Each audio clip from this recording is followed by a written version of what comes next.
Beware the Pharaoh's Tomb by Michael Teitelbaum. Chapter 1. Oh no, a substitute teacher. Sam and his fifth-grade classmates were thrilled. Their teacher, Mrs. Shirley, was going to take them on a field trip to the Natural History Museum. The class had been studying ancient Egypt, and the museum had a huge exhibit on the topic. The highlight of the exhibit was the ruins of an ancient Egyptian temple. "This is going to be the coolest field trip ever," Sam said to his best friend Elliot, as he pushed his thick brown hair out of his dark brown eyes. "Especially for you," Elliot said. "You have been wild about ancient Egypt ever since you got that picture book in second grade." Elliot was several inches taller than Sam and had sandy blonde hair and blue eyes. The classroom door suddenly swung open and slammed into the wall, snapping everyone in the room to attention. In walked a tall man with very long legs, white hair, and deep, piercing eyes. He wore a long coat that went all the way down to his ankles. The coat had streaks of brightly colored fabric and shiny gold buttons. "My name is Mr. Pharaoh," he said in a low, commanding voice. "I am your substitute teacher for the day." Sam leaned over to Elliot. "Oh no," he whispered. "This means no field trip." Mr. Pharaoh whipped around to face Sam. "Actually, young man, it means nothing of the kind," he said, his eyes focused right on Sam. "What is your name?" "Sam," he replied, sheepishly. "Well, Sam, today we are all going to Egypt," Mr. Pharaoh said in his powerful voice. Sam sighed in relief, exchanging a quick high-five with Elliot. Mr. Pharaoh walked to the board and wrote his name, first in English and then as an Egyptian hieroglyph, or drawing. Sam was thrilled. He had studied Egyptian hieroglyphs ever since he first saw one in a book. He could even read some of them. But he'd never seen a hieroglyph like the one on the board. He drew a copy of it in his notebook. Then he raised his hand. "Did you create that hieroglyph, Mr. Pharaoh?" he asked. "Yes, Sam," the teacher replied. "It's one of a kind. I lived in Egypt a number of years ago. I know a great deal about Egyptian history, especially when it comes to reading and creating hieroglyphs." Sam leaned over to Elliot again. "This guy is awesome," he whispered, even more softly than before, so Mr. Pharaoh wouldn't hear. Mr. Pharaoh smiled. "Please line up and pick a travel partner for the trip," he said. Naturally, Sam chose Elliot to be his travel partner. The two friends headed to the front of the line. Sam could hardly contain his excitement. Chapter 2. The field trip is on. On the bus ride to the museum, Mr. Pharaoh talked to the class about life in ancient Egypt. "I'm sure you've learned about the process by which mummies are created," he began. "But did you know that some pharaohs were buried with their mummified cats?" A mixed chorus of "cool" and "gross" filled the bus. "Here's something you may not have read in your history books," Mr. Pharaoh continued. "If a pharaoh didn't have a child, he could choose another person to be his heir."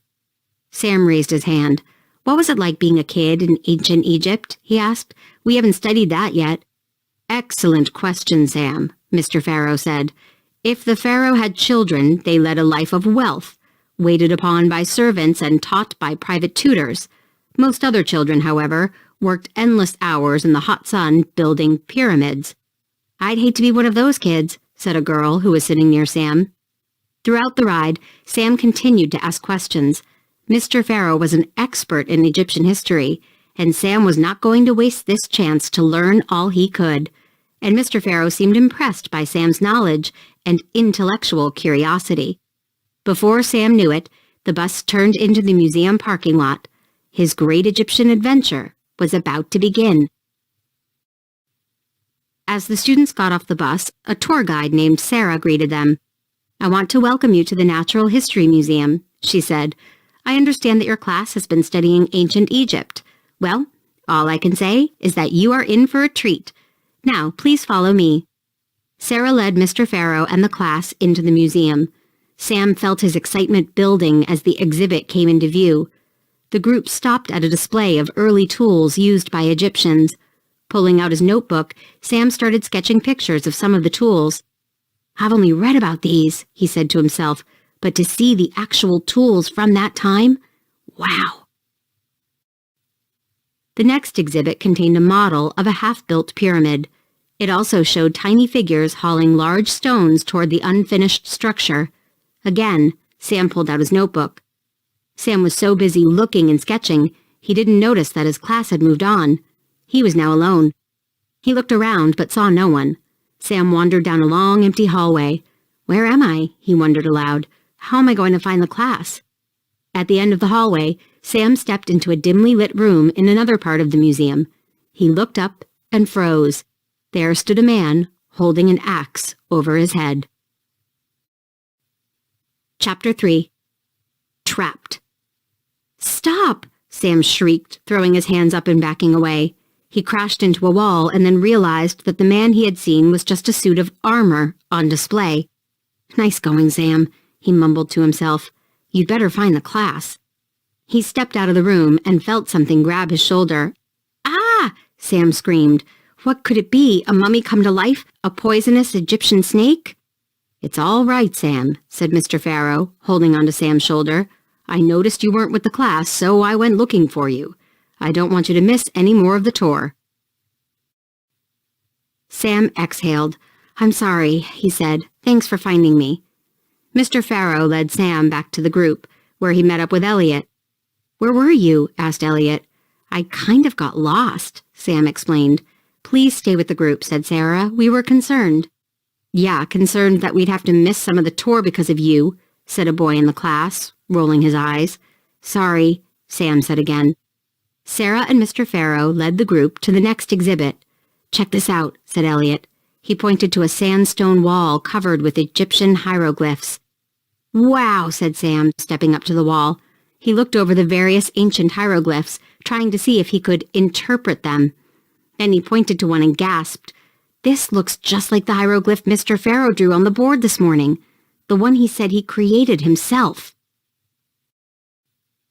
Sam grabbed his notebook and flipped to the page where he had sketched Mr. Pharaoh's hieroglyph. He held it up next to the one on the sandstone. It's the same, he said. How is that possible? That is weird, said Elliot.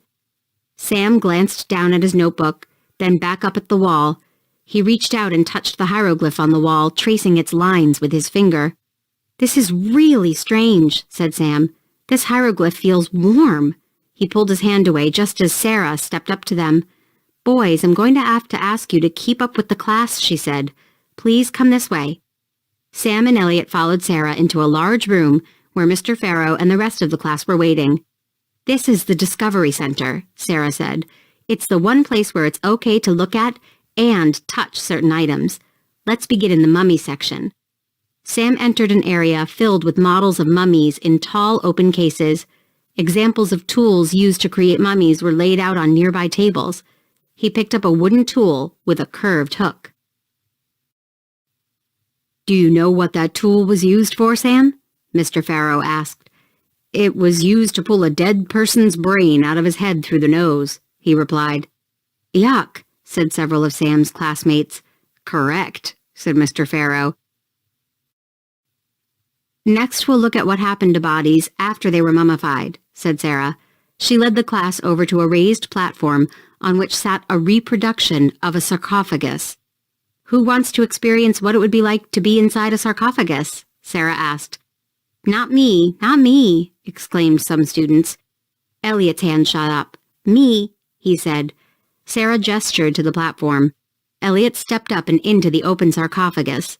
Then Sarah closed the lid on him. After about 30 seconds, Elliot pushed it open. Wow, Elliot said as he stepped out and high-fived Sam. How long was I in there for? It felt like a while. Only a few seconds, Mr. Pharaoh said. Imagine spending an eternity in one of these as an ancient Egyptian mummy. Your turn, Sam. Sam wondered why he was next, since he hadn't volunteered, but he stepped up onto the platform and into the sarcophagus. Ready? Sarah asked. Sam nodded. The lid slowly closed. All light gradually faded. Sam found himself in total darkness.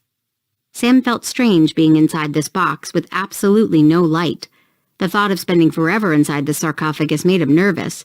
His heart started to beat a little faster. Sweat broke out on his forehead. Time to get out of here, Sam thought. He pushed on the lid, but it didn't budge.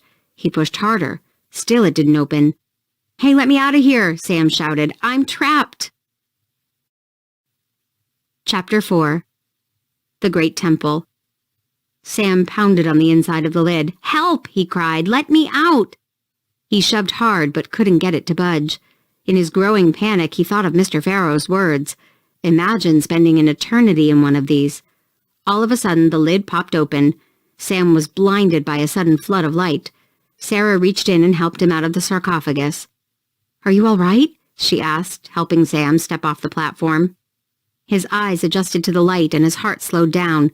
"What happened?" he asked. "The lid must have gotten stuck," Sarah said. "I'm so sorry." "I'm okay," Sam said. He looked around for Mr. Pharaoh to tell him what it felt like to be trapped inside a sarcophagus, but Mr. Pharaoh was no longer there. Where did he go? Thought Sam.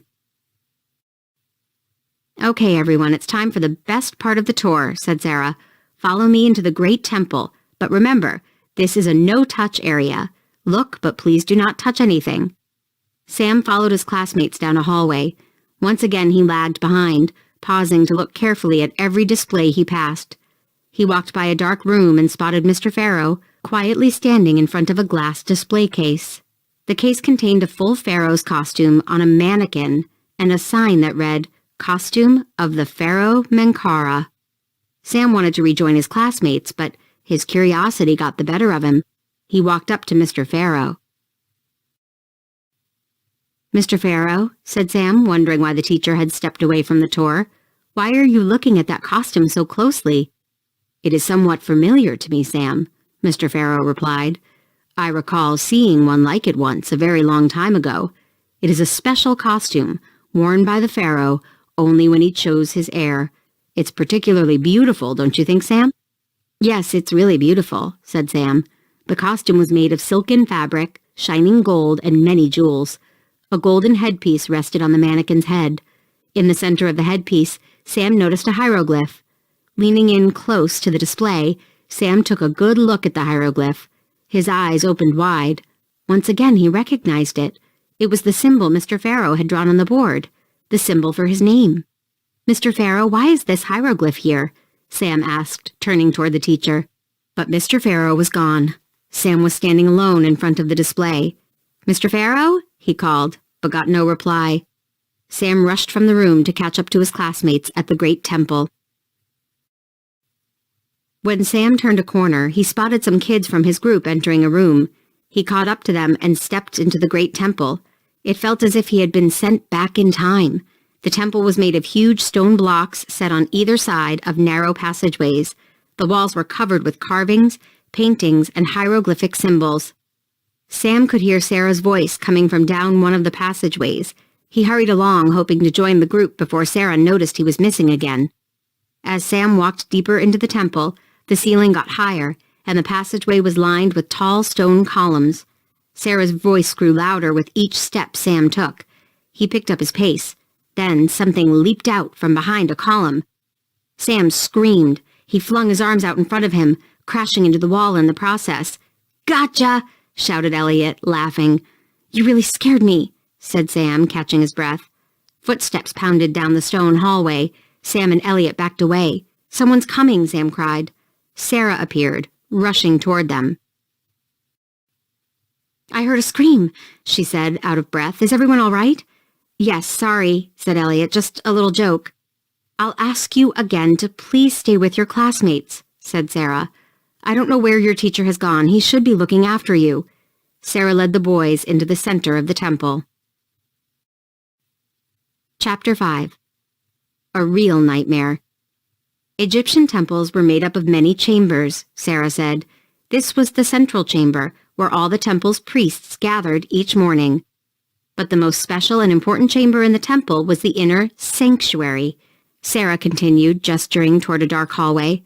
Located deep in the innermost part of the temple, it was a place that only the pharaoh and his high priests were allowed to enter. Our tour today will end there, but first follow me to the sun shrine. This way, please. Sarah led the group down a passageway leading in the opposite direction from the inner sanctuary. Sam lingered for a moment. As he was about to follow the group, he heard a strange sound coming from the dark hallway. Curious, he snuck away again and started toward the inner sanctuary. Sam walked slowly to the end of the dark corridor. There he entered the sanctuary, which glowed with a soft light. He looked around, but no one was there. The inner sanctuary had a tall ceiling that was painted gold. The room was sparse, holding just several stone benches and a large altar. Stepping up to the altar, Sam's eyes were drawn to a hieroglyph. The hieroglyph he had seen throughout the museum. Mr. Pharaoh's hieroglyph. How could this be? Sam thought. Sam heard the sound of footsteps approaching. "Nice try, Elliot," he said, "but you're not going to scare me again." "Sam," whispered a voice. Out of the corner of his eye, Sam saw someone moving in the shadows. Then the movement stopped. Sam felt a hand on his arm. His heart started to race. He spun around. "Not funny, Ellie," he began. Stopping suddenly, a man dressed in a pharaoh's costume stood close beside him. Sam recognized the costume. It was the one from the display case. Trembling, he looked up into the pharaoh's face. "Mr. Pharaoh," he said, relieved but confused. "What are you doing here? Why are you wearing that?" "I am not who you think I am, Sam," said Mr. Pharaoh. "For you see, I am not Mr. Pharaoh." Who are you?" Sam stammered. "I am Pharaoh Menkara, and this is my temple," he answered in a deep voice. "I am here to find an heir. Now that I have found one, it is time for me to go home. Will you help me, Sam?" he asked. "Only when we touch the hieroglyph together can I go home." Mr. Pharaoh reached for Sam's hand and guided it to the hieroglyph on the altar. Then Mr. Pharaoh placed his own hand on the hieroglyph. Sam felt the wall get warm, and then hotter and hotter. The heat burned his hand, his vision blurred, then everything went black. Out of nowhere, brilliant sunshine glared in Sam's eyes. He put his hand to his brow to block the sunlight and looked out at an expanse of desert before him. He squeezed his eyes shut, then opened them again. He was in a grand temple looking out at the huge pyramids in ancient Egypt. Sam had no idea how he had gotten here, but suddenly he felt both scared and excited. Pharaoh Menkara put an arm around Sam's shoulder. "Beautiful, isn't it?" he said. Then he stepped back to let Sam take it all in. A tutor then rushed over to Sam. "Young Pharaoh, we must begin today's lessons," he said. "What is he talking about?" Sam wondered. The Pharaoh walked over to Sam and asked him, "What do you think, Sam?" "This is so cool," Sam said, forgetting about the tutor for a moment. "The whole thing feels so real. The pyramid, the people. I can't wait to get back home and tell Elliot all about it." "You misunderstand, Sam," said Pharaoh Menkara, putting his arm around Sam once again. "This is your home now, and when I die, my great powers and responsibilities will be bestowed upon you. You will be the next pharaoh of Egypt." Sam felt the hot desert breeze against his skin as a question raced through his mind. Was the pharaoh telling the truth? If he was, Sam was ready to find out what his life would be like as the ruler of all of Egypt. Sam turned to the tutor and said, "Yes, I'm ready for my lessons."